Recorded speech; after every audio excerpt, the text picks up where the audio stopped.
kilifa gi tey nag dama bëgg ñu waxtaan ci Serigne Touba lan nga may wax loo xam ne Serigne bi tàgg na ko yonente bi. yaa mulhiman qad wafaqa salli ala man xulixa wal xalqa faaxa xuluxaa kal xalqi wal tusallimi qad kaana. ak lan. mu ne ahmaduna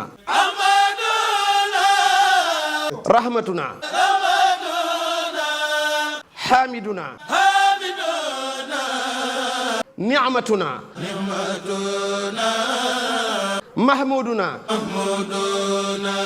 bi sëriñ bi waxee lii ba pare sëñ Moussa Ka moom lan la ñu wax. sëñ Moussa Ka nee na sëñ Touba li mu wax ay arab la bàyyi leen ma firil leen ko ci ay wolof ndax ay wolof ngeen. waaw léegi lan la wax. déglu lu ma wax la na bindu Moustapha mela mel ba mu tudd ngeen ji mi ndeef gën ñëpp yàllaahu. dooma si ñamal tuuti benn daaj. cey Moustapha al mujtaba al muxtaari yàllaahu.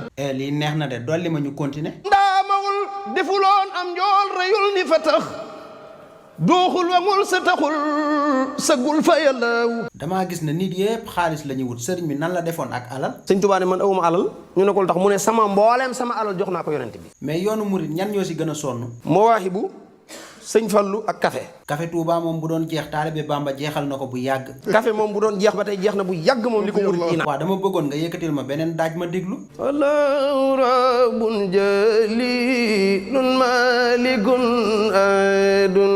oh maa ngi daanu sax joxaat ma ko si beneen air. allahu rabbun jalilun malikun ahadun.